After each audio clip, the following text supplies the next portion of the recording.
శ్రీ మహాగణాధిపతయే నమః, శ్రీమాత్రే నమః. మాచిరాజు భక్తి ప్రేక్షకులందరికీ నమస్కారం. మోహిని ఏకాదశి అన్నవరం సత్యనారాయణ స్వామి వారి కళ్యాణోత్సవం సందర్భంగా ఎలాంటి విధి విధానాలు పాటిస్తే సమస్త శుభ ఫలితాలు చేకూరుతాయో, మోహిని ఏకాదశికి ఉన్న ప్రాధాన్యత ఏంటో, అన్నవరం క్షేత్ర వైభవం ఏంటో ఈ వీడియోలో మనం తెలుసుకుందాం. వైశాఖ మాసంలో శుక్లపక్షంలో వచ్చే ఏకాదశి తిథిని మోహిని ఏకాదశి అనే పేరుతో పిలుస్తారు. 2026 సంవత్సరం ఏప్రిల్ నెల 27వ తేదీ సోమవారం మోహిని ఏకాదశి వచ్చింది. దీనికి మోహిని ఏకాదశి అనే పేరు ఎందుకు వచ్చిందంటే, విష్ణుమూర్తి మోహిని అవతారం దాల్చిన రోజు కాబట్టి దీన్ని మోహిని ఏకాదశి అన్నారు. ఈ ఏకాదశి రోజే విష్ణుమూర్తి మోహిని అవతారం దాల్చి అమృతం మొత్తం కూడా దేవతలకు అందేలాగా చేశాడు. అమృతం ఆవిర్భవించిన రోజు మోహిని ఏకాదశి. ఈ మోహిని ఏకాదశి రోజు విష్ణు సహస్రనామ స్తోత్రాన్ని చదివినా విన్నా 1000 గోవులు దానం చేసిన ఫలితం కలుగుతుంది. అయితే విష్ణు సహస్రనామం మొత్తం చదవటం కానీ వినటం కానీ వీలు కాని వాళ్ళు అష్టాక్షరి మంత్రం, ద్వాదశాక్షర మంత్రం చదువుకోవాలి. ఓం నమో నారాయణాయ, ఓం నమో భగవతే వాసుదేవాయ, ఈ 2 మంత్రాలు చదువుకోండి. ఏకాదశి ఉపవాసం ఉండండి. రోజంతా ఉపవాసం ఉంటే మంచిది. పాలు పళ్ళు స్వీకరిస్తూ ఉపవాసం ఉండాలి. రోజంతా ఉండలేని వాళ్ళు రాత్రికి గోధుమ రవ్వతో చేసిన పదార్థాలు తినవచ్చు. రాత్రి వరకు ఉపవాసం ఉండండి. అలాగే మోహిని ఏకాదశి కాబట్టి కొన్ని దానాలు ఇస్తే మంచిది.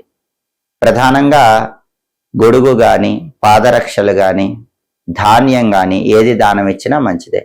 అన్నదానం చేసినా, వస్త్రదానం చేసినా కూడా ఉత్తమ ఫలితాలు కలుగుతాయి.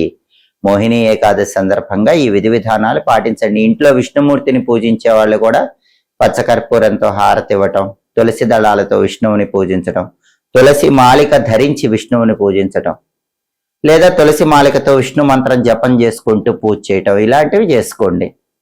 విష్ణుమూర్తికి పచ్చకర్పూరం కలిపిన తీపి పదార్థాలు నైవేద్యంగా పెట్టండి.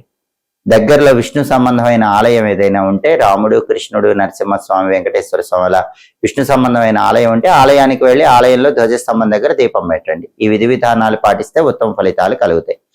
అలాగే ఈరోజు అన్నవరం క్షేత్రంలో సత్యనారాయణ స్వామి వారికి కళ్యాణోత్సవాన్ని నిర్వహిస్తారు. అసలు అన్నవరం క్షేత్రంలో అద్భుతమైన వైభవం దాగి ఉంది. ఆ వైభవాన్ని, అన్నవరం క్షేత్రం వెనుక ఉన్న పురాణ రహస్యాన్ని పరిశీలిస్తే, ఒకానొక సమయంలో మేరు పర్వతం ఆయన భార్య విష్ణుమూర్తి గురించి కఠోర తపస్సు చేస్తే వాళ్ళకి 2 కుమారులు జన్మిస్తారు. విష్ణు వరప్రసాదంగా ఆ కుమారులు జన్మిస్తారు. ఆ కుమారుల పేరు భద్రుడు, రత్నాకరుడు. వీళ్ళిద్దరూ కూడా పెరిగి పెద్దవాళ్ళు అయిన తర్వాత విష్ణుమూర్తి గురించి తపస్సు చేస్తారు. విష్ణుమూర్తి ప్రత్యక్షమైనప్పుడు భద్రుడు వరం అడుగుతాడు. తను ఒక కొండలాగా మారాలని, తన మీద స్వామి నివాసం ఉండాలని భద్రుడు వరం అడిగితే తథాస్తు అని విష్ణుమూర్తి వరమిస్తే ఆ భద్రుడే భద్రాద్రి అయ్యాడు. శ్రీరామచంద్రమూర్తి రూపంలో అక్కడ విష్ణుమూర్తి కొలువున్నాడు. రత్నాకరుడు మాత్రం ఏ వరము అడగడు. కానీ విష్ణుమూర్తి రత్నాకరుణ్ణి చూసి, త్రిమూర్తులము వచ్చి నీ మీద నివాసం ఉంటాము అని రత్నాకరుడికి వరమిస్తాడు. ఆ రత్నాకరుడే కాలక్రమంలో రత్నగిరి కొండగా మారాడని పౌరాణిక గ్రంథాలు చెప్తున్నాయి. ఆ రత్నగిరి కొండ మీద బ్రహ్మ విష్ణు మహేశ్వర స్వరూపంగా సత్యనారాయణ స్వామి వారు ఆవిర్భవించారు. సత్యనారాయణ స్వామి వారి ఆవిర్భావం వెనుక కూడా అద్భుతమైన రహస్యాలు ఉన్నాయి. ముందు సత్యనారాయణ స్వామి అన్నవరం క్షేత్రంలో ఆవిర్భవించినప్పటికీ ఆయన ఎవరికీ కనిపించలేదు. ఆయన ఎవ్వరికీ కనిపించకుండా అదృశ్య రూపంలో ఉండేవాళ్ళు. అయితే ఒకసారి కొంతమంది భక్తులకు ఆయన కలలో కనిపిస్తే భక్తులు వచ్చి స్వామి చెప్పిన ప్రదేశంలో వెతుకుతూ ఉంటే అప్పుడు స్వామివారి విగ్రహం కనిపించింది. అప్పుడు దాన్ని అన్నవరం క్షేత్రంలో ప్రతిష్ఠించారు. ప్రతిష్ఠ సమయంలో కూడా కాశీ క్షేత్రంలో, వారణాసిలో ఉన్నటువంటి ఒక సిద్ధుడు శక్తివంతమైనటువంటి యంత్రాన్ని తీసుకుని వస్తే ఆ యంత్రాన్ని ప్రతిష్ఠించి దాని మీద స్వామివారి విగ్రహాన్ని ప్రతిష్ఠించారు.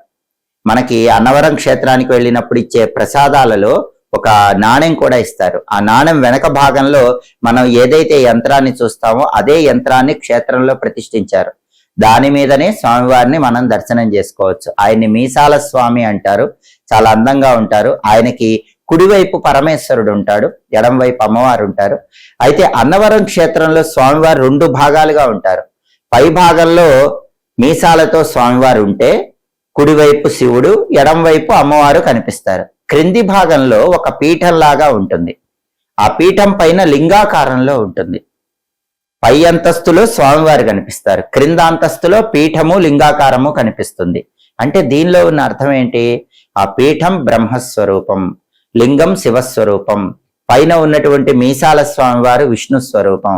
అంటే అన్నవరం క్షేత్రంలో స్వామివారు త్రిమూర్తి స్వరూపంగా ఆవిర్భవించారు. రత్నాకరుడికి వరం ఇచ్చారు కాబట్టి, రత్నాకరుడు రత్నగిరి అయ్యాడు కాబట్టి ఆ రత్నగిరి మీద త్రిమూర్తి స్వరూపంగా స్వామివారు దర్శనమిచ్చారు. ఈ క్షేత్రానికి అన్నవరం అనే పేరు ఎందుకు వచ్చిందంటే అన్న వరాలన్నీ ఆయన అనుగ్రహిస్తాడు కాబట్టి అన్నవరం అనే పేరు వచ్చింది. అలాగే ఒకానొక సమయంలో పూర్వకాలంలో ఇక్కడ విపరీతంగా అన్నదానం జరిగింది. అన్నదానం జరిగిన ప్రదేశంలో భగవంతుడు ఆవిర్భవిస్తాడని వేదవచనం. అందుకే ఈ క్షేత్రానికి అన్నవరం అనే పేరు వచ్చింది.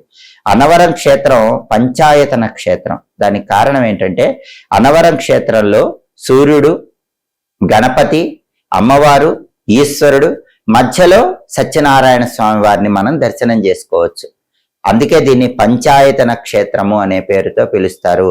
అన్నవరం క్షేత్రంలో క్రింద అంతస్తులో ఆగ్నేయంలో గణపతి ఉంటాడు, అలాగే నైరుతిలో సూర్యుడు ఉంటాడు, వాయువ్యంలో లక్ష్మీదేవి ఉంటుంది, ఈశాన్యంలో పరమేశ్వరుడు ఉంటాడు, మధ్యలో స్వామివారు ఉంటారు. అందుకే దీన్ని పంచాయతన క్షేత్రం అంటారు. ఈ క్షేత్రంలో స్వామిని దర్శనం చేసుకుంటే ఈ 5గురు దేవతల సంపూర్ణమైన అనుగ్రహానికి సులభంగా ప్రతి ఒక్కరూ పాత్రలు కావచ్చు.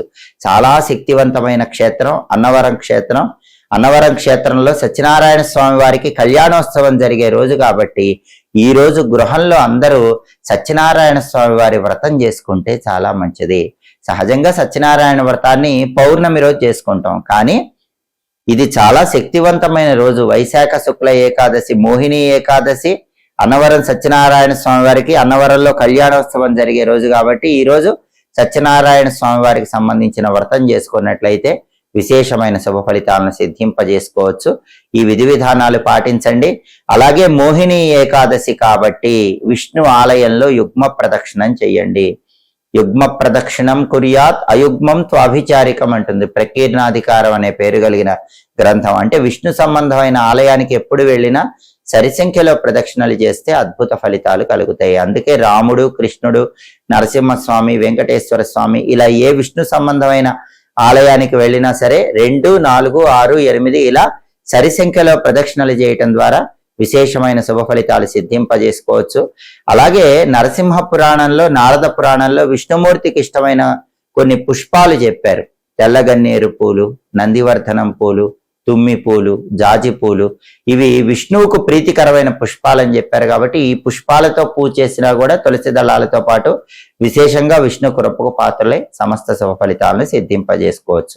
వైశాఖ మాసం, మాధవ మాసం, విష్ణుప్రియమైన మాసం, ఏకాదశి, మోహిని ఏకాదశి, అన్నవరంలో సత్యనారాయణ స్వామి వారి కళ్యాణోత్సవం అంత అద్భుతమైన రోజు కాబట్టి ఈ విధి విధానాలు పాటించండి. సమస్త శుభ ఫలితాలను సిద్ధింపజేసుకోండి. ఎప్పటికప్పుడు పండుగల పరంగా ఆసక్తికరమైన విశేషాంశాలు తెలుసుకోవాలనుకుంటున్నారా? ఏ పండుగ రోజు ఏ పూజలు చేస్తే అద్భుత ఫలితాలు కలుగుతాయో తెలుసుకోవాలనుకుంటున్నారా? పండుగల సందర్భంగా ఆచరించాల్సిన ముఖ్యమైన విధి విధానాలు, నియమాలు, పండుగల సందర్భంగా చేయకూడని తప్పులు, వీటి గురించి తెలుసుకోవాలనుకుంటున్నారా? అయితే మాచిరాజ్ భక్తి ఛానల్ తప్పకుండా చూడండి. మా వీడియోస్ మీకు నచ్చినట్లయితే మా ఛానల్ లైక్ చేయండి, కామెంట్ చేయండి. మా ఛానల్ వీడియోస్ 10 మంది మిత్రులకు షేర్ చేయండి. మా ఛానల్ సబ్స్క్రైబ్ చేసుకోండి. పక్కన ఉన్న బెల్ సింబల్ నొక్కటం మాత్రం మర్చిపోకండి. సర్వే జనాః సుఖినో భవంతు. స్వస్తి.